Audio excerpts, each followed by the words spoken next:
तू ही मेरी शब है, सुबह है, तू ही दिन है मेरा, तू ही मेरा रब है, तू ही मेरी दुनिया। हेलो चैन, क्या हाल चाल? एक नंबर। और आपके सामने हाजिर है आपके गब्बर सर। कैसे हो गब्बर आदमी? उम्मीद है आप लोग सभी मस्त, बेहतरीन, सुपर और मक्खन मलाई होंगे। सभी लोग आ जाओ, प्यारे प्यारे प्यारे प्यारे बच्चों। जसनीत, परी, मुस्कान, स्वाति, स्तुति, परी गुप्ता, आदित्य सोनी, काजल राजपूत, गुड इवनिंग सभी प्यारे प्यारे बच्चों को। और Ruchika, good evening. Good evening Jasmeet, समीक्षा, स्वाति, भूमि, खुशी। उम्मीद है आप लोग सब ठीक होंगे, मस्त होंगे, अच्छे होंगे, सब अच्छा चल रहा होगा। फटाफट से सेशन को स्टार्ट करने से पहले एक बार सभी प्यारे प्यारे बच्चे कमेंट बॉक्स में लिख देंगे हैशटैग रॉला ऑन द टॉप।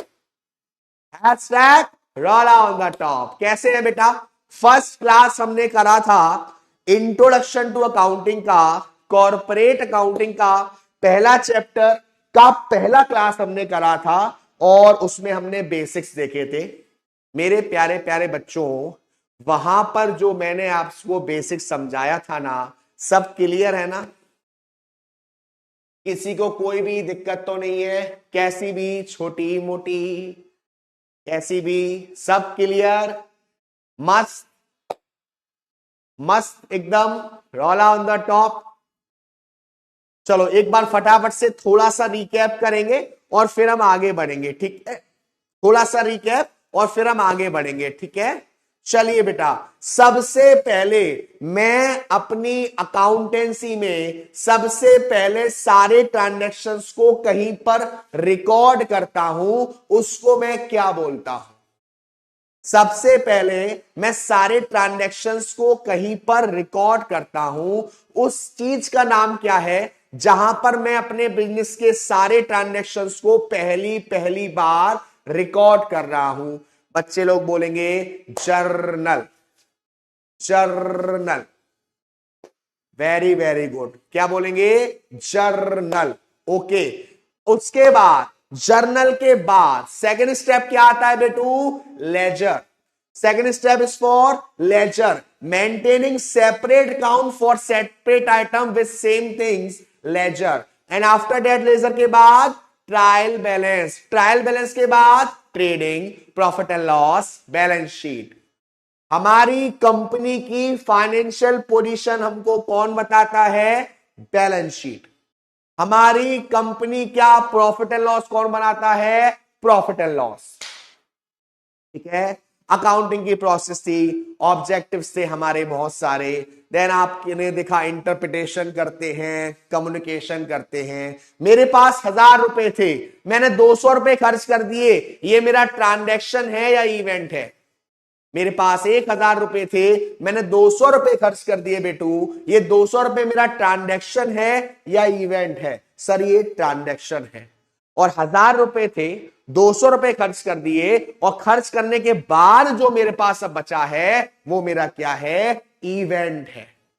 ऐसा पैसा या फिर ऐसी संपत्ति जो 1 साल के अंदर कैश में कन्वर्ट हो जाएगी, कन्वर्ट होने की पावर रखती है, वो मेरी कौन सी एसेट्स है?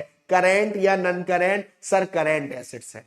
ऐसी एसेट जिसको मैं छू सकता हूं, देख सकता हूं, टच कर सकता हूं, कौन सी एसेट्स है? टेंजिबल एसेट्स है। ऐसी एसेट जिसको मैं छू नहीं सकता, देख नहीं सकता, फील कर सकता हूं, इंटेंजिबल, जैसे कि गुडविल, पेटेंट, कॉपीराइट, ट्रेडमार्क। ऐसा पैसा जो मुझे 1 साल के अंदर पेड करना पड़ेगा, करेंट लायबिलिटी। ऐसा पैसा जिसको चुकाने के लिए बहुत समय है, नॉन करेंट लायबिलिटी। ये हुआ था लास्ट लेक्चर में।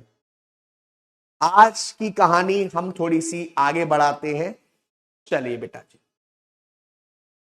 सबसे पहला लास्ट क्लास में मैंने आपको बताया था एसेट्स के बारे में और मैंने आपको बताया था लायबिलिटीज के बारे में।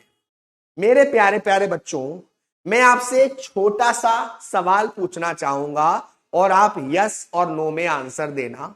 मान लीजिए मैं हूं या आप हैं, आप लोग बिजनेस को स्टार्ट करने की सोच रहे हो, आप किसी बिजनेस को स्टार्ट करना चाहते हो, आप किसी काम को स्टार्ट करना चाहते हो। Is it possible to start a new business without investing any money? क्या ऐसा पॉसिबल है कि बिना पैसे लगाए आप बिजनेस को स्टार्ट कर सकते हो? भले ही छोटू बिजनेस हो, क्या फ्री ऑफ कॉस्ट स्टार्ट हो जाएगा क्या? नहीं सर, नहीं हो सकता सर। चाहे छोटू बिजनेस हो, बड़े से बड़ा बिजनेस हो, आपको कुछ पैसा तो लगाना पड़ेगा। किसमें? बिजनेस में। आपको अपने बिजनेस को स्टार्ट करने के लिए कुछ पैसा तो चाहिए। वो पैसा जो मालिक ने, वो पैसा जो प्रोपराइटर ने बिजनेस में लगाया है, हम उसको कहते हैं कैपिटल। क्या कहते हैं? कैपिटल। यानी कि वो पैसा जो मालिक ने बिजनेस में लगाया है, उस पैसे को हम क्या बोलते हैं? कैपिटल। सर, मालिक ने तो बिजनेस में पैसा लगाया है तो कैश होना चाहिए ना, ये कैपिटल क्यों है? देखिए बेटा, एक कानून है, एक लॉ है, एक प्रिंसिपल है। आप ओनर होंगे अपने लिए, आप मालिक होंगे अपने लिए। जो बिजनेस है ना, वो मालिक का ये जो पैसा आ रहा है ना, इसे भी एक लायबिलिटी समझता है। ठीक है? ये जो बिजनेस होता है ना, जो मालिक का पैसा है ना, इसको भी ये अपना पैसा नहीं मानता, लायबिलिटी मानता है, कर्जा मानता है। लेकिन ये कौन सी लायबिलिटी? Internal liability. यानी कि अगर मालिक बिजनेस में पैसा लगा रहा है ना, तो ये पैसा भी बिजनेस एक लायबिलिटी के रूप में समझता है। और कौन सी लायबिलिटी? Internal liability. किसका पैसा? मालिक का। आदित्य जी कह रहे हैं सर आपके सब्जेक्ट में डर लगता है। मेरे प्यारे प्यारे बच्चों, मैं आपसे एक छोटू सा सवाल पूछना चाहूंगा। अभी हम सेकंड लेक्चर पे आए हैं, फर्स्ट लेक्चर ही हुआ है, और आई डोंट थिंक सो कि आप एक लेक्चर में किसी चीज को ज्यादा अच्छा या ज्यादा बुरा कह सकते हैं। बट कुछ ऐसा फील हो रहा है कि आप कुछ खतरनाक सा पढ़ रहे हैं, कोई ऐसी चीज जो बाउंस हो रही हो, समझ में बिल्कुल नहीं आ रहा हो, पल्ले नहीं पड़ रहा हो, ऐसा है? भाई, अकाउंट से प्यार है, अकाउंट से मेरा रिश्ता ऐसा है कि मैं बता नहीं सकता। तो अकाउंट से क्या, किसी भी सब्जेक्ट से जब आप प्यार करोगे ना, प्यार तो सुना ही होगा ना, जब हम किसी से प्यार कर लेते हैं ना, तो उसकी हर चीज, उसे क्या पसंद है, क्या खाता है, क्या पीता है, और मतलब क्या कौन सा फेवरेट, सब चीजें क्या होता है, अच्छा लगता है। तो उससे प्यार करोगे ना, प्यार हो जाए। तो आज का नया टॉपिक है सबसे पहला, कैपिटल एक्सपेंडिचर। तो सबसे पहले हम समझेंगे what is expenditure. Sir, expenditure क्या होता है? बेटा जी, एक्सपेंडिचर का मतलब होता है खर्चा। एक्सपेंडिचर का मतलब पैसे को खर्च करना। पैसा आपके पास से जा रहा है। काजल जी, टेंशन मत लीजिए, जैसे जैसे आगे बढ़ेंगे सब क्लियर हो जाएगा। ठीक है? तो अभी मैंने सिर्फ कैपिटल समझाया है। कैपिटल का मतलब मालिक जो पैसा बिजनेस में लगाता है, उस पैसे को हम कैपिटल कहते हैं। अभी मैंने बेटा आपको इतना ही समझाया, अभी जस्ट हम स्टार्ट कर रहे हैं। ठीक है? तो देखो, कैपिटल एक्सपेंडिचर, एक्सपेंडिचर का मतलब खर्चा। अगर मेरे पास से पैसा जा रहा है तो मैं इसको खर्चा कहूंगा, यानी कि ये क्या है? एक्सपेंडिचर है। But what is capital expenditure? मेरी बात सुनना, यहां पर शादी हो रही है और यहां पर वो नॉर्मल आपकी जस्ट गर्लफ्रेंड है। मान लो कौन कौन शादी करना चाहेगा, बताओ शादी कौन कर, देख देख देख देख देख देख देख देख, चेहरे पे अलग खुशी आ गई होगी। शादी, शादी करूंगा पापा, अरे पहले एग्जीक्यूटिव का पेपर देना है उसके बाद शादी करेंगे। बट शादी हो रही है, एक तरफ कोई और है, ठीक। अब मेरी बात को ध्यान से सुनिएगा, जब आप शादी करते हो, दावत होती है, उस समय आपको कुछ फर्नीचर वगैरह, बाइक वगैरह, बहुत सारी चीजें दी जाती हैं, राइट? Yes sir. क्या ये जो खर्चा हो रहा है आपकी शादी पर, ये खर्चा बार बार होगा? यस या नो? क्या हर साल आप शादी करोगे? क्या आप हर महीने शादी करोगे? क्या शादी का खर्चा बार बार होगा? यस और नो? नहीं सर, वन टाइम एक्सपेंडिचर है, बार बार नहीं होगा, और होगा भी तो काफी सालों बाद, ठीक है ना, वो अलग बात है। बट यहां क्या होता है, हर महीने के रिचार्ज होते हैं, उस दिन गौरव ने कराया था। हर महीने, आज 1 month anniversary, 2 month anniversary, 3 month anniversary, है ना, आज हम मिले थे, आज हम गए थे, आज हमने ये देखा था, बहुत सारे खर्चे हैं। तो ये क्या है, ठीक है, मतलब कि अभी थोड़ा यहां से ध्यान हटाते हैं और अपनी बात में समझते हैं what is capital expenditure. Sir क्या होता है कैपिटल एक्सपेंडिचर? कैपिटल एक्सपेंडिचर का मतलब है बेटा, ऐसे सारे खर्चे जो अगर मैंने एक बार कर दिया तो बार बार उस खर्चे को मैं नहीं करूंगा। यानी कि ये खर्चा नन रिकरिंग नेचर का है, ये खर्चा नन रिकरिंग नेचर का है। यानी कि अगर आपने खर्चा कर दिया तो इस खर्चे को आप बार बार नहीं करोगे। गौरव जी कह रहे हैं सर एक्सपीरियंस है, अरे भाई बहुत एक्सपीरियंस है। रतुल जी कह रहे हैं सर आप किसका रिचार्ज करते हैं, ये बातें बताई नहीं जाती, नजर लग जाती है। अरे यार राज की बात है यार, राज से याद आया, ये बताओ सेविंग करवाई तुम्हारे भाई ने 2 महीने बाद, कैसा लग रहा हूं मैं, स्मार्ट लग रहा हूं कि नहीं? तो स्मार्ट बचपन से हूं, घमंड नहीं करा, वो अलग बात है। तो देखो कैपिटल एक्सपेंडिचर क्या होता है बेटा, कैपिटल एक्सपेंडिचर का मतलब ऐसा खर्चा जो मैंने किया और इस खर्चे को मैं बार बार नहीं करूंगा। ऐसे सारे खर्चे जो मैंने एक बार कर दिया और उस खर्चे को मैं बार बार नहीं करूंगा, उस खर्चे को हम क्या कहते हैं, कैपिटल एक्सपेंडिचर। फॉर एग्जाम्पल, आपने बाइक को खरीदा, आपने कार को खरीदा, आपने मशीन को खरीदा, आपने मोबाइल को खरीदा, आपने साइकिल को खरीदा, क्या ये सारे खर्चे आप बार बार करते हो? यस और नो? क्या ये खर्चे आप बार बार करते हो? नहीं सर, एक बार करते हैं। तो मोस्टली बिजनेस के पॉइंट ऑफ व्यू से जब भी आप किसी भी संपत्ति, एसेट्स को खरीद रहे हैं तो जाहिर सी बात है, मुझे बताओ अगर आप मोबाइल फोन लेते हो, एक मैं आपसे पूछना चाहूंगा लमसम कितने साल तक चला सकते हो? अगर आपने एक मोबाइल फोन लिया है तो आप हद से हद कितने साल तक यूज करोगे, उसके बाद नया लोगे? एक कोई नंबर बताओ अपनी तरफ से। हो सकता है 2 साल चलाओ, हो सकता है 3 साल चलाओ, हो सकता है 4 साल चलाओ, लेकिन ऐसा तो नहीं होगा ना कि 1 साल के अंदर दोबारा चेंज कर दोगे। वो अलग बात है, वो खराब हो गया, वो अलग बात है, वो खराब हो गया। तो कैपिटल एक्सपेंडिचर का मतलब ही है कि ऐसा खर्चा जो आप बार बार नहीं करोगे और ऐसा खर्चा जिसका बेनिफिट आपको मोर देन 1 ईयर मिलेगा, 1 साल से ज्यादा मिलेगा, वो हमारे क्या है, कैपिटल एक्सपेंडिचर। ऐसे खर्चे जो मेरे बिजनेस से रिलेट नहीं कर रहे हैं, मेरे बिजनेस के डेली से रिलेट नहीं कर रहे हैं, वो हमारे क्या हैं, कैपिटल एक्सपेंडिचर। अब यहां जो लिखा है वो देख लेते हैं। This represent expenditure incurred for the purpose of acquiring a fixed asset which is intended to be used over long term for earning profit therefrom. Example, amount paid to buy a computer for office use is a capital expenditure.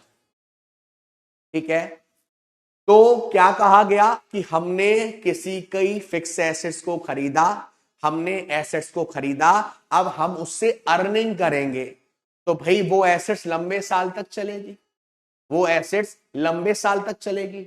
जैसे कि आपने एक computer लिया, आपने एक computer लिया और वो कंप्यूटर ऑफिस यूज के लिए लिया है, तो कंप्यूटर एक साल के अंदर तो खराब होगा नहीं, 2 साल, 3 साल, 4 साल, 5 साल एंड सो ऑन, उसको हम क्या बोलते हैं?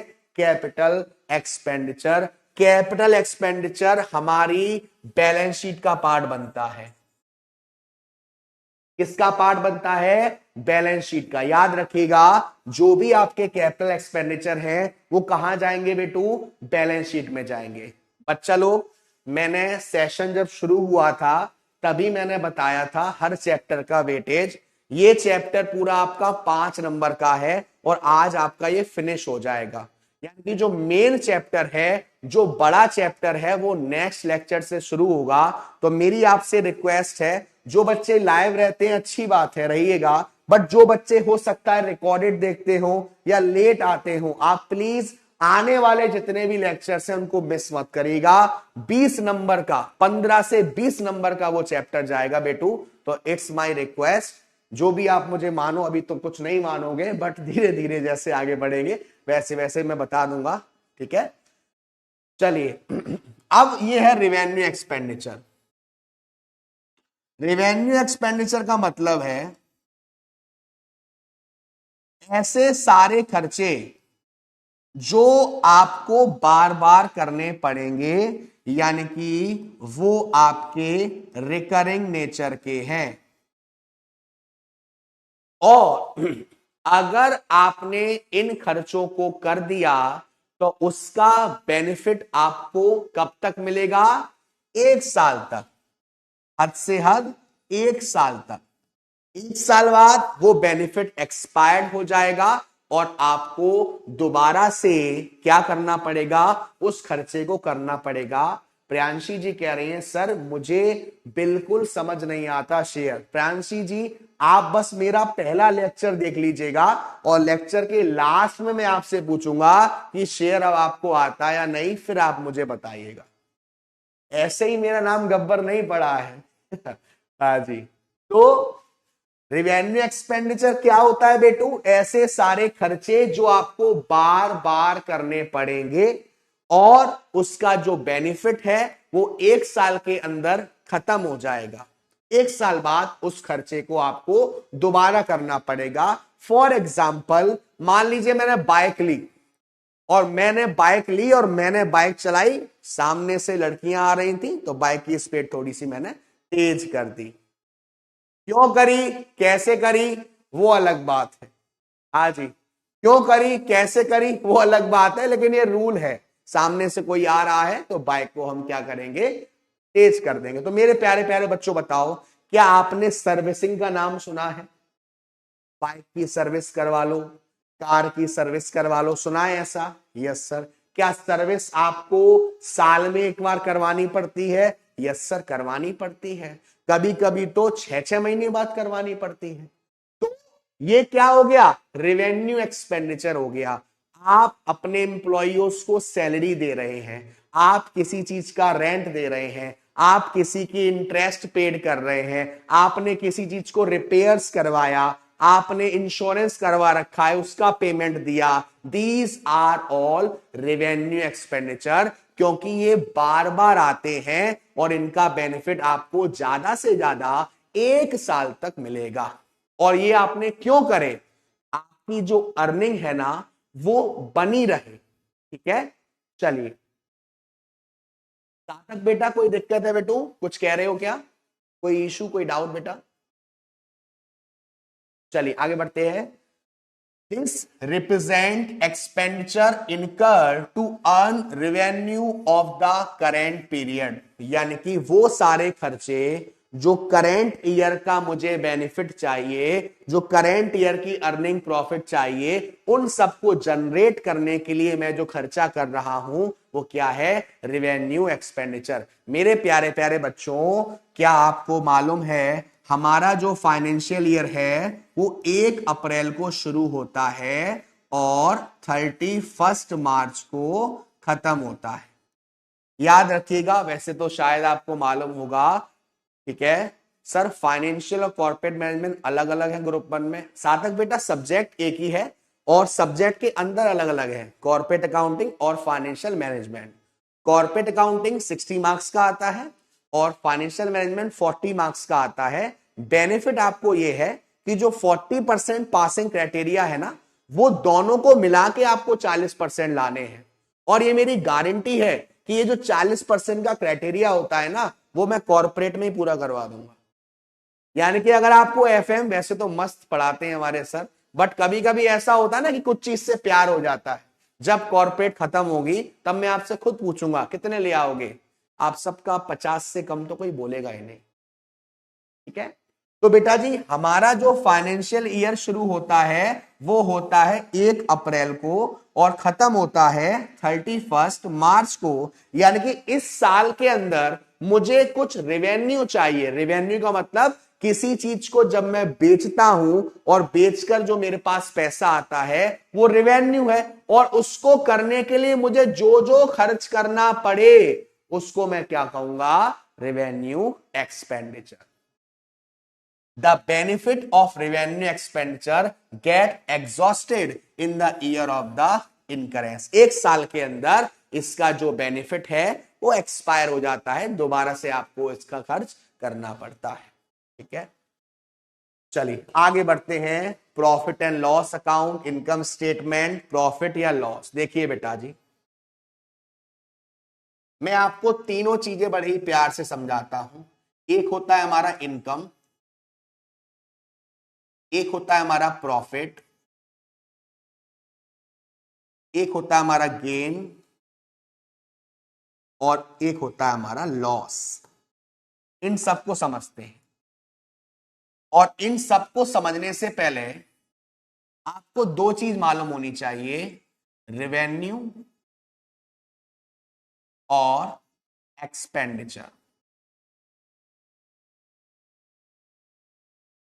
सर रेवेन्यू क्या होता है? रेवेन्यू का मतलब है बेटा, मैंने जो भी चीज सेल करी, मैंने जिस चीज को भी बेचा है, ठीक है, मैंने जिस चीज को भी बेचा है उसे बेचकर जो भी, हाँ जी, जो भी मेरे पास पैसा आएगा, ठीक है, उसे बेचकर जो भी मेरे पास पैसा आएगा उसको मैं क्या कहूंगा बेटू? रेवेन्यू कहूंगा।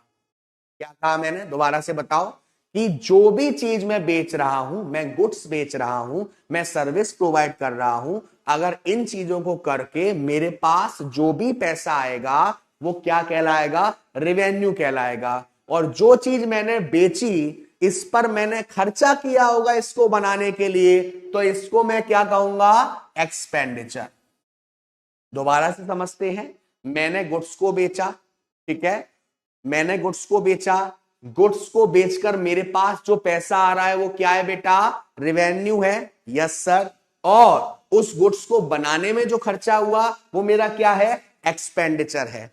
अगर मेरा रेवेन्यू ज्यादा है एक्सपेंडिचर से, पूरे साल का नहीं सिर्फ कुछ दिनों का, पूरे साल का नहीं सिर्फ कुछ दिनों का, तो ये मेरे लिए क्या है? इनकम है।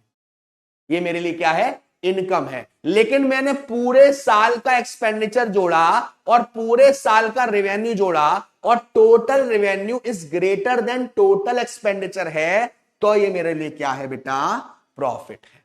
तो वो मेरे लिए क्या है? प्रॉफिट है। अब सर गेन क्या होता है?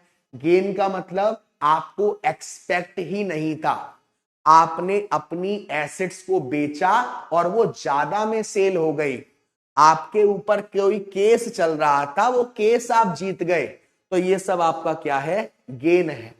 और बाकी सारी चीजें जो घाटा है, सपोज एक्सपेंडिचर ज्यादा है, रेवेन्यू कम है, तो लॉस हो गया। एसेट्स को कम वैल्यू पर बेचा, लॉस हो गया। कोई केस चल रहा था आपके ऊपर, हार गए, लॉस हो गया। तो ये छोटे छोटे टर्म्स हैं, इनकम, प्रॉफिट, गेन और लॉस। ठीक है, चलिए आगे बढ़ते हैं। ट्रेड डिस्काउंट और कैश डिस्काउंट। चलिए देखो, डिस्काउंट एक ऐसा टर्म है ना बेटू, अगर आपसे कहा जाए डिस्काउंट, भाई साहब हमारे जो 32 के 32 दांत होते हैं ना, सारे बाहर आ जाते हैं। डिस्काउंट डिस्काउंट डिस्काउंट मिलेगा, यस डिस्काउंट मिलेगा। बच्चे कह रहे सर दोबारा रिपीट कर दीजिए, कोई बात नहीं बेटा, दोबारा देखते हैं। सबसे पहले मैंने क्या समझाया यहां पर, मैंने आपको समझाया सबसे पहले बेटू रेवेन्यू क्या होता है। रेवेन्यू, मान लीजिए मैं इस पेन को बेच रहा हूं, मैं किसी गुड्स को बेच रहा हूं, मैं किसी सर्विस को प्रोवाइड कर रहा हूं, और ऐसा करके जो मेरे पास पैसा आता है वो मेरा क्या कहलाता है, रेवेन्यू। और इसको बेचने के लिए मैंने उस सामान को बनाया होगा, बनाने में खर्चा किया होगा, तो वो मेरा क्या है, एक्सपेंडिचर। अगर मेरे पास पैसा ज्यादा आ रहा है, एक्सपेंडिचर कम हुआ है, तो फायदा है। लेकिन अगर कुछ ही दिन का है, 10 दिन का, 20 दिन का, 15 दिन का, तो वो इनकम है। लेकिन पूरे साल का मैंने एक्सपेंडिचर जोड़ा और पूरे साल का मैंने रेवेन्यू जोड़ा, और total revenue is greater than total expenditure, तो वो क्या कहलाएगा, प्रॉफिट। कोई अनएक्सपेक्टेड चीज थी जो मुझे एक्सपेक्ट ही नहीं थी, मेरी एसेट्स ज्यादा रुपए में बिक गई, मेरे पर केस चल रहा था वो मैं जीत गया, मैंने घोड़े पर रेस लगाई थी वो मैं जीत गया, मेरी लॉटरी निकल आई, ये सब मेरे क्या है, गेन है। ठीक है, यहां तक सभी बेटू क्लियर है, थम्स अप कर दो फटाफट। यहां तक सब क्लियर है, थम्स अप कर दो बेटू, एक नंबर, एक नंबर। बेटा जी एक छोटी सी रिक्वेस्ट है आप लोगों से, देखो अब हम सब एक फैमिली बन गए हैं, ठीक है ना। अब हम सब कौन है, सीएस वाला, अब हम सब कौन है, हम सब एक ही पार्ट बन गए हैं। तो आपस में लड़ाई, आपस में कोई बात मत करो यार, हम फैमिली हैं, फैमिली के साथ रहेंगे, बॉन्डिंग के साथ रहेंगे, रिश्ते को आगे बढ़ाएंगे, तब जाके हमें चीजों को अच्छे से करना है। ठीक है, तो हमारी बॉन्डिंग अच्छी रहनी चाहिए, हमें आपस में लड़ना नहीं है, आपस में कुछ बात नहीं करनी है, प्यार मोहब्बत से रहना है। एक बहुत लंबी जर्नी है, और बस हमेशा रौला करना है, कौन सही है, कौन गलत है, कौन अच्छा है, कौन बुरा है, कोई बात नहीं यार, हमें अपने पर ध्यान देना है। ठीक है, चलिए बेटा जी, तो डिस्काउंट क्या होता है बेटा, डिस्काउंट का मतलब होता है कि जब आपको किसी को 100 रुपए देने थे, सुषमा जी यस बेटा, ग्रुप बना हुआ है, और आप में से बहुत सारे बच्चों ने मेरे को इंस्टा पर मैसेज भी किया था, आप लोग भी कर सकते हैं, ज्वाइन हो सकते हैं, या जो भी आपकी दिक्कत हो, जो मैं होमवर्क देता हूं वो मुझे वहां सेंड कर सकते हैं। ठीक है, चलिए, तो डिस्काउंट का मतलब क्या है, तुम कहां से आ गए भाई। डिस्काउंट का मतलब क्या है कि आपको 100 रुपए किसी को देने थे और अब देने पड़ रहे हैं 90 रुपए, तो ये 10 रुपए का क्या हो गया, डिस्काउंट हो गया। डिस्काउंट का मतलब बेटा, डिस्काउंट का मतलब होता है कि आपको पहले पैसा किसी चीज का ज्यादा देना पड़ रहा था, अब आपको पैसा कम देना पड़ रहा है, तो जितना कम देना पड़ रहा है वो डिस्काउंट होता है। बट सर एक होता है ट्रेड डिस्काउंट और एक होता है कैश डिस्काउंट। एक होता है बेटू ट्रेड डिस्काउंट और एक होता है कैश डिस्काउंट। आप में से कितने बच्चों को ट्रेड का मतलब मालूम है, व्हाट इज ट्रेड, क्या आपको मालूम है ट्रेड क्या होती है, बताओ, क्या आपको मालूम है व्हाट इज ट्रेड, ट्रेड का मतलब मालूम है बेटू कि ट्रेड क्या होती है। ट्रेड का मतलब होता है buying and selling of goods and services. अगर मैं किसी चीज को खरीद रहा हूं, और खरीद क्यों रहा हूं, बेचने के पर्पज से, तो मैं क्या कर रहा हूं, ट्रेड कर रहा हूं। अगर मैं किसी चीज को खरीद रहा हूं, और क्यों खरीद रहा हूं, कि मैं उसको बेचूंगा, मैं उसको सेल करूंगा, तो मैं क्या कर रहा हूं बेटा, ट्रेड कर रहा हूं। Buying and selling of goods and services, तो मैं क्या कर रहा हूं, ट्रेड कर रहा हूं। ठीक है, तो मेरी बात सुनिएगा, मान लीजिए मैं दुकानदार हूं और मैं आप सभी को ये पेन बेच रहा हूं 10 रुपए में, ठीक है, और इस पेन की जो एमआरपी है वो भी 10 रुपए है। और मैं आपको 10 रुपए में बेच रहा हूं, तो जब जिससे ये पेन मैंने खरीदा होगा बेचने के लिए, तो क्या मुझे 10 रुपए का ही मिला होगा? सोचो, अगर मैं आपको ये पेन बेच रहा हूं, खुशी बेटा मेरी मेरे नाम से ही है, ऋषभ त्यागी आपके गब्बर सर, ठीक है। क्या कहा मैंने? मैं ये पेन बेच रहा हूं, एमआरपी 10 रुपए है, आपसे भी 10 रुपए ले रहा हूं, तो क्या ये पेन मुझे भी 10 का पड़ा होगा? यस या नो? नहीं सर, आपको अगर 10 रुपए का पड़ा होता और आप 10 रुपए का ही सेल कर रहे होते, तो आपका क्या फायदा होता? ट्रेड डिस्काउंट का मतलब होता है जब मैं बल्क में सामान लूंगा, बल्क का मतलब ज्यादा क्वांटिटी में, लार्ज क्वांटिटी में जब मैं सामान लेता हूं, तो जो प्रोडक्ट है उसकी जो बेटा एमआरपी है, जिसको हम कहते हैं लिस्ट प्राइस, उस पर एक डिस्काउंट दिया जाता है जिसको हम बोलते हैं ट्रेड डिस्काउंट।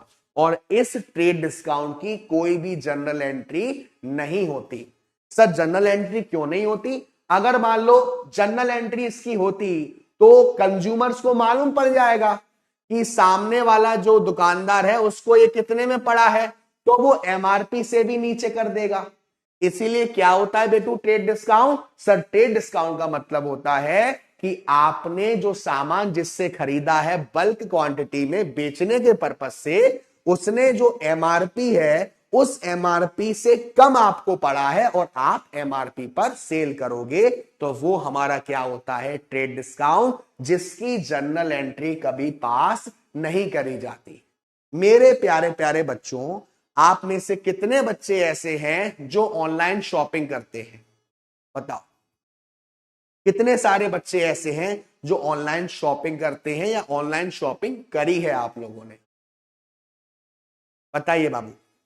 ऑनलाइन अमेजोन से, फ्लिपकार्ट से कुछ आपने मंगाया हो तो आपने देखा होगा कभी कभी टाइम टू टाइम पर वहां आता है कि दिवाली धमाका, बिग बिलियन डेज, ऐसा वैसा फलाना ढिंकाना। या अभी भी नॉर्मल डेज में देखोगे तो अगर फॉर एग्जांपल आपने किसी चीज को 3,000 रुपए लिखा हुआ है, लेकिन वहां पे ऐसा लिखा होता है 999, ऐसा देखा होगा आपने, जहां तक है देखा होगा कि किसी चीज की वैल्यू 3,000 रुपए लिखी हुई है, लेकिन काट कर कितना शो हो रहा है? 999। यानी कि वैसे 3,000 है, लेकिन अगर अभी आप खरीद लोगे अभी, तो आपको कितने का पड़ेगा? 999। यानी कि लगभग लगभग ये जो बीच का 2,000 रुपए है ना, इसको हम क्या कहते हैं? Cash discount. क्या कहते हैं? Cash discount. क्या होता है कैश डिस्काउंट?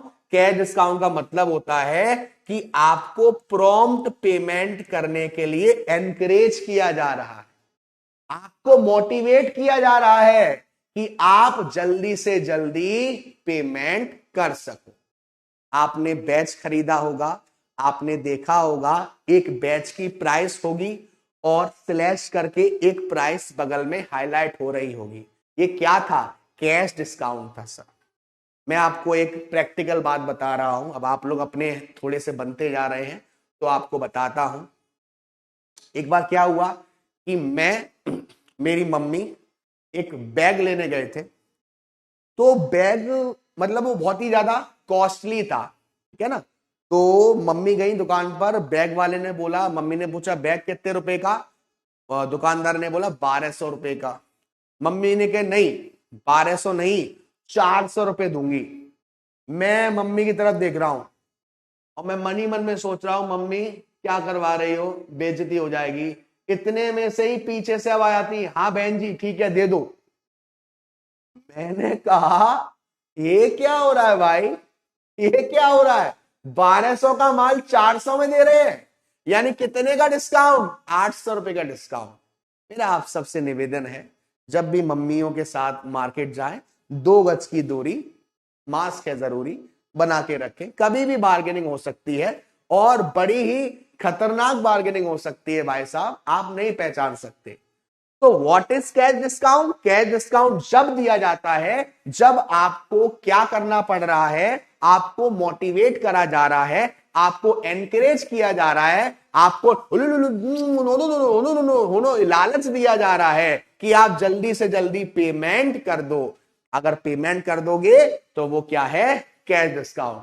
मान लीजिए मैं किसी शॉप पर गया और मैंने पूछा कि भाई साहब ये टॉप का मैं क्या करूंगा, भाई साहब ये बताओ ये टी शर्ट कितने की है? उन्होंने कहा 600 रुपए की। मैंने कहा नहीं 500 रुपए दूंगा। उसने कहा ठीक है, 100 रुपए कौन सा डिस्काउंट है?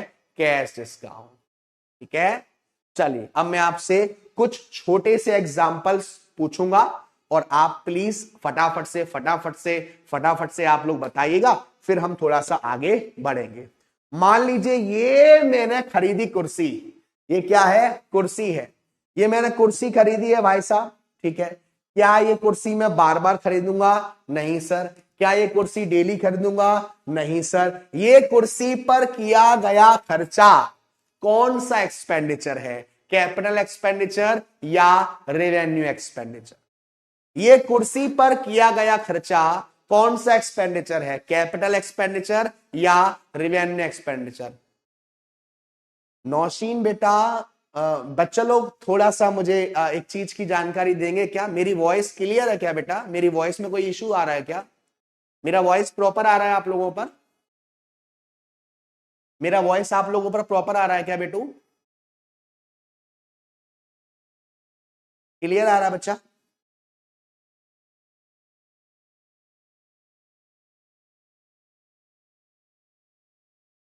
क्लियर आ रहा है? क्लियर? ठीक है, ओके ओके ओके बेटू, ओके गॉट इट। अब मान लीजिए ये जो चेयर है जो थोड़ी सी गंदी लग रही है, ये जो चेयर है ये बहुत महंगी होती। मैंने इस चेयर को मान लो खरीदा होता 3 लाख रुपए में। सर चेयर ही है ना? हाँ चेयर ही है भाई, चेयर ही है। मान लो, सपोज कर लो यार, सपोज में क्या जाना है। मान लो मैंने ये चेयर 3 लाख में खरीदी होती। अब मुझे डर है कि अगर ये चोरी हो जाए या ये टूट जाए तो मेरा नुकसान हो जाएगा। मैंने इस चेयर का इंश्योरेंस करवा रखा है जिसका मैं हर महीने या हर 6 महीने बाद या हर साल एक किस्त, जिसको मैं बोलता हूं प्रीमियम, वो जमा करते हैं। तो मुझे बताओ उस प्रीमियम को, उस इंश्योरेंस को मैं क्या कहूंगा? कैपिटल एक्सपेंडिचर या रेवेन्यू एक्सपेंडिचर? कैपिटल एक्सपेंडिचर या रेवेन्यू एक्सपेंडिचर? बताइए क्या कहूंगा मैं, कैपिटल एक्सपेंडिचर या रेवेन्यू एक्सपेंडिचर? क्या कहेंगे? Revenue expenditure. Very very good. मेरे पास ऐसी बहुत सारी चेयर्स हैं जिसको मैं डेली सेल करता हूं। मैंने अगर सिर्फ 7 दिन को, मैंने सिर्फ 7 दिन के चेयर को बेचकर जो रेवेन्यू आया है उससे एक्सपेंडिचर को कंपेयर किया और रेवेन्यू ज्यादा है एक्सपेंडिचर कम है, तो ये 7 दिन का जो फायदा है ये इनकम है या प्रॉफिट है? क्या मैं बता सकता हूं 10 दिन के अंदर मैं फायदे में हूं? क्या मैं बता सकता हूं 20 दिन के अंदर मैं फायदे में हूं? क्या मैं बता सकता हूं 1 महीने के अंदर? गर्मा जी कह रही है आपकी मम्मी आपको मारेगी सर। अरे नहीं बेटू, इसीलिए स्टूडियो मैंने घर से थोड़ा दूर बनवाया है ताकि घर वालों को अगर रोस्ट कर दूं तो वहां तक बात नहीं पहुंचे। तुम भी मत पहुंचा देना यार, वरना घर पर शुगर भर दिया जाएगा। ये क्या है? मेरा इनकम है। मैंने 1 अप्रैल से लेकर 31 मार्च तक का जितना भी रेवेन्यू था, टोटल रेवेन्यू को टोटल एक्सपेंडिचर से कंपेयर किया और टोटल रेवेन्यू ज्यादा है तो ये मेरा क्या होता है? प्रॉफिट। ये मेरा क्या होता है? प्रॉफिट। ठीक है, क्या होता है? प्रॉफिट। मेरे पास ये पेन है। अरे सर ले दे के आप इस पेन पर ही आ जाते हो। मेरे पास ये पेन है, इस पेन को मैं एसेट्स मान लेता हूं। बेचने का कोई प्लान नहीं था लेकिन यूज करता गया, उसके बाद मैंने इसको बेचा और बेचकर मुझे फायदा हो गया। मैं रास्ते से जा रहा था और मेरे ऊपर केस हो गया था, वो केस में जीत गया। मेरे को लॉटरी भी जीत गया मैं। ये क्या है? गेन है। और लॉस कोई भी घाटा, चाहे आपके एक्सपेंडिचर ज्यादा हो रेवेन्यू से, चाहे आपको एसेट्स कम पर बेची हो, चाहे आप केस हार गए हो, ये सभी हमारे क्या है, लॉस है, लॉस है।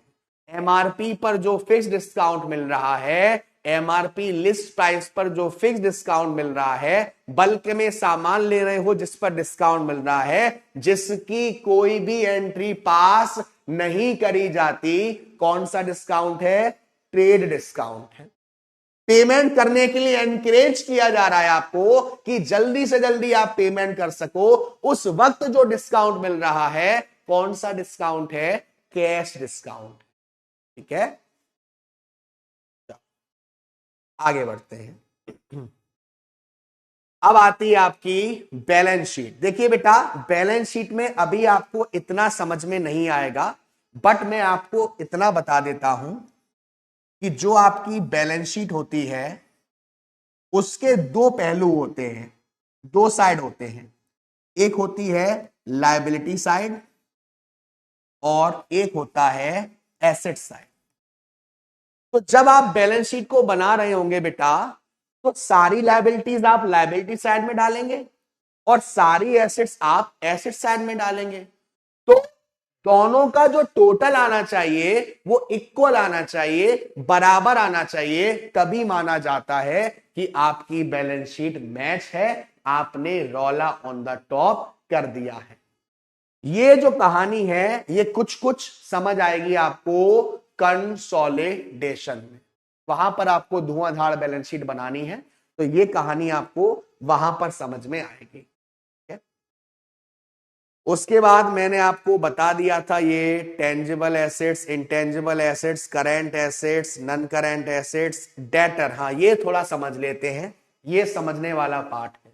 ठीक है, देखिए बेटू, डेटर कौन होता है, डेटर कौन होता है, डेटर का मतलब होता है वो इंसान जो हमें पैसा देगा। अगर मैंने किसी को उधार सामान बेचा है, अगर मैंने किसी को उधार सामान बेचा है, मान लो सातक है, नमन, प्रियांशी, अलवीना, मैंने आप सभी को कुछ गुड्स बेचे और उधार बेचे, तो ये जो आप लोग हैं वो मेरे कौन हो, डेटर हो, और मैं आपके लिए कौन हूं, क्रेडिटर हूं। अच्छा, डेटर कौन सी एसेट्स है, करंट एसेट्स या नॉन करंट एसेट्स, डेटर कौन सी एसेट्स है, करंट एसेट्स या non current assets, sir current assets है, क्योंकि एक साल के अंदर इससे पैसा आना चाहिए, वरना गोली चल जाएगी। तो डेटर वो इंसान जिसको आपने उधार सामान बेचा है, जिस पर्सन को आपने सामान बेचा है, उधार बेचा है, वो कौन है, आपका डेटर हो, और आप उसके लिए कौन हो, क्रेडिटर हो। ठीक है, तो डेटर तीन टाइप के होते हैं, गुड डेब्ट्स, डाउटफुल डेब्ट्स और बैड डेब्ट्स। मान लीजिए मैंने प्रियांशी जी को गुड्स बेचा और मैंने प्रियांशी जी को फोन किया, मैंने कहा हेलो प्रियांशी जी, वो पैसे आने थे यार, पैसे नहीं आए। प्रियांशी जी ने कहा सर अभी 5 मिनट में ऑनलाइन पेमेंट कर रही हूं, 5 मिनट में। क्या मुझे यहां कोई डाउट हुआ, नहीं सर, मैं खुश हो गया, मैंने दांत पूरे दिखा दिया, मैंने पूरे दांत दिखा दिए, मैंने कि पैसा आने वाला है, यानी कि जो मेरे डेटर हैं वो गुड हैं, सारा का सारा पैसा मेरे पास आएगा। प्रियांशी ने 5 मिनट की कहा था, लेकिन 5 दिन हो गए और मैंने दोबारा से प्रियांशी को फोन किया, मैंने कहा प्रियांशी जी यार वो पैसे आने थे। प्रियांशी जी ने कहा अच्छा वो, हाँ मैं समझ गया, शायद पूरा पैसा ना आ पाए, कुछ पैसा कम आए, यानी कि डाउटफुल डेब्ट। और इस डाउटफुल के लिए मैंने अलग से एक फंड इकट्ठा कर रखा है, प्रोविजन, है ना। और फिर मैंने दोबारा फोन किया प्रियांशी जी को, अब बोल रहा है कि जिस उपभोक्ता से आप संपर्क करने का प्रयत्न कर रहे हैं उनका फोन स्विच ऑफ है और आपका कट चुका है। आप समझ गए कि ये जो डेटर थे ये नालायक हो चुके हैं, अब ये इस लायक नहीं है कि वो आपको पैसा दे पाए, तो ये आपका नुकसान हो गया। और इस नुकसान को क्या कहते हैं? Bad debts. बैड डेब्ट्स का मतलब सामने वाली पार्टी इस हालत में नहीं है कि आपको पैसा दे पाए, वो पैसा इनरिकवरेबल है, तो वो क्या हो गया? बैड डेब्ट्स हो गया, वो पैसा नहीं आ सकता। ठीक है। उसके बाद फिक्टिशियस एसेट्स और वेस्टिंग एसेट्स। देखिए बेटा, फिक्टिशियस एसेट्स क्या होती है? फिक्टिशियस एसेट्स का मतलब है बेटा जी, जो एक्चुअल में एसेट्स है ही नहीं, जिसको आप बेचकर सेल करके कोई भी इनकम जनरेट कर ही नहीं सकते। तो सर ऐसा है क्या? हाँ जी, ये है क्या, समझते हैं। मान लीजिए, अच्छा अब किसको ले, अब नमन जी को ले लेते हैं। नमन जी हैं, नमन जी ने 6,000 रुपए का नहीं, 6,000 का नहीं, 6,000 का नहीं, 60,000 ले लेते हैं, 60,000 का ले लेते हैं। नमन जी ने इस साल 60,000 रुपए का खर्चा किया है। कितने का? 60,000 का। नमन जी ने इस साल 60,000 का खर्चा किया है। और ये 60,000 का खर्चा कुछ भी हो सकता है, एडवर्टाइजमेंट में खर्चा कर दिया, या शेयर्स को इशू करा था उसमें खर्चा हो गया। अब नमन जी ये सोच रहे हैं कि अगर इस खर्चे को मैंने दिखा दिया तो मेरा प्रॉफिट कम होगा, यस और नो? बताओ मेरे प्यारे प्यारे बच्चों, अगर मैंने इस 60,000 को, अच्छा एक काम करते हैं, एक जीरो और बढ़ा देते हैं, अब खर्चा हो गया 6 लाख रुपए। अब आप मुझे बताओ कि 6 लाख रुपए का खर्चा अगर मैंने शो कर दिया तो क्या मेरा प्रॉफिट कम होगा, यस और नो? क्या मेरा प्रॉफिट कम होगा, यस और नो? क्या मेरा प्रॉफिट कम होगा, यस या नो? कम होगा। तो मैं क्या कर रहा हूं, मैं इस सारे खर्चे को इस साल शो नहीं कर रहा, क्योंकि इस साल शो करूंगा तो मेरा प्रॉफिट कम हो जाएगा। तो मैंने क्या करा, इसको मैं 4 साल में शो कर रहा हूं, और हर साल कितना खर्चा शो कर रहा हूं? 1,50,000। यानी कि पहली साल जितना शो कर रहा हूं, कितना कर रहा हूं? 1,50,000। कितना बच गया? 4,50,000। ये 4,50,000 आप बैलेंस शीट में डालोगे फिक्टिशियस एसेट्स के नाम से, और ये 1,50,000 जो आपने खर्चा दिखाया है, ये है डेफर्ड रेवेन्यू एक्सपेंडिचर। दोबारा समझ लो, हो सकता है नया टॉपिक है, शायद बाउंस कर रहा हो।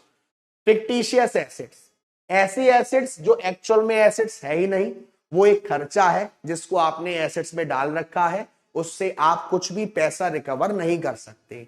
नमन जी ने इस साल 6 लाख रुपए खर्च किए हैं, और अगर ये सारा खर्चा इसी साल दिखा देते तो प्रॉफिट क्या हो जाता? कम हो जाता। Yes sir. तो नमन जी ने क्या करा, नमन जी ने इस खर्चे को 4 टुकड़ों में बताया है। कितने में? 4 टुकड़ों में। यानी हर साल नमन जी कितना खर्चा शो करेंगे? 1.5 लाख, 1.5 लाख, 1.5 लाख एंड 1.5 लाख। तो पहली साल जब इन्होंने 1.5 लाख खर्चा शो करा, तो कितना खर्चा शो नहीं करा? 4.5 लाख। उस 4.5 लाख को कहां डाल दिया? एसेट्स में, फिक्टिशियस एसेट्स। दूसरी साल आई, दोबारा 1.5 लाख शो किया, अब कितना बचा? 3 लाख फिक्टिशियस एसेट्स में। तीसरी साल 1.5 लाख एंड सॉरी बेटू, क्लियर है? उसको हम क्या बोलते हैं? अब इसके एग्जाम्पल्स क्या हैं? जैसे advertisement expenditure, profit and loss का डेबिट बैलेंस, ठीक है, प्रॉफिट एंड लॉस का डेबिट बैलेंस, या फिर हमने शेयर्स को इशू करते हुए डिस्काउंट पर इशू कर दिया। ऐसे बहुत सारे रीजंस हैं जिसकी वजह से हम अपने खर्चे को कम दिखा रहे हैं, अपने खर्चे को कम शो कर रहे हैं। तो जो खर्चा हमने शो करा वो हमारा है डेफर्ड रिवेन्यू एक्सपेंडिचर, और जो बच गया वो है फिक्टिशियस एसेट्स। क्लियर बच्चा सबको यहां तक? सारी चीज एक नंबर। सातक बेटा ऐसा इसलिए करते हैं कि ये प्रॉफिट को कम कर देगा। प्रॉफिट को कम कर देगा तो जो इन्वेस्टर्स हैं, जो हमारे आसपास के लोग हैं, उनकी निगाह जाएगी। ठीक है, प्लस टैक्सेशन का भी खेल होता है बेटू इसमें। दबा के फटाफट से थम्स अप हो जाए, और एक्सपेक्ट करते हैं within 1 minute 100 thumbs up हो जाने चाहिए कि सर यहां तक सब क्लियर, मक्खन मिलाई, रोला ऑन द टॉप है। ओके, कोई ना रोक के। चलिए बाबू आगे बढ़ेंगे। उसके बाद liability, current liability, non current liability, capital, drawings, ये सब मैंने आपको समझा दिया है, पहले ही समझा दिया है ये सारी चीजें। ठीक है, ये सारी चीजें मैंने आपको पहले ही समझा दी है। बट मैं आगे बढ़ने से पहले आप, हाँ जी, तो सर ये तो कुकिंग द बुक्स हो गया। हाँ बेटा मानस जी, हाँ जी, मैं आगे बढ़ने से पहले आपसे पूछना चाहूंगा, क्या कोई ऐसा टॉपिक तो नहीं है जो मुझे दोबारा रिपीट करना हो या आपको थोड़ा सा दिक्कत दिया हो? अगर है तो उस टॉपिक का नाम लिख दो, फिर हम दोबारा से थोड़ा सा आगे बढ़ेंगे। ठीक है, क्या कोई ऐसा टॉपिक तो नहीं है जो आपको परेशान करा हो, समझ नहीं आया हो, दिक्कत दे रहा हो? अगर है तो उस टॉपिक का बेटू नाम लिख दो, वरना हम आगे बढ़ेंगे।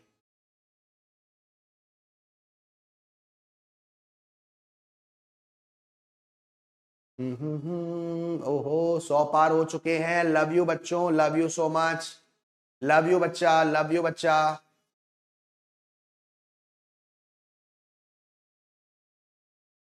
संजय जी, फिक्टिशियस एक्स का एग्जांपल एडवर्टाइजमेंट एक्सपेंस हो सकते हैं, प्रॉफिट एंड लॉस का डेबिट बैलेंस हो सकता है, शेयर इशू करा उसके साथ में खर्चे हो सकते हैं, बहुत सारे एक्सपेंस। मान्या बेटा, फिक्टिशियस एसेट्स में दोबारा बता देता हूं, कंटिंजेंट लायबिलिटी। ठीक है, और कुछ?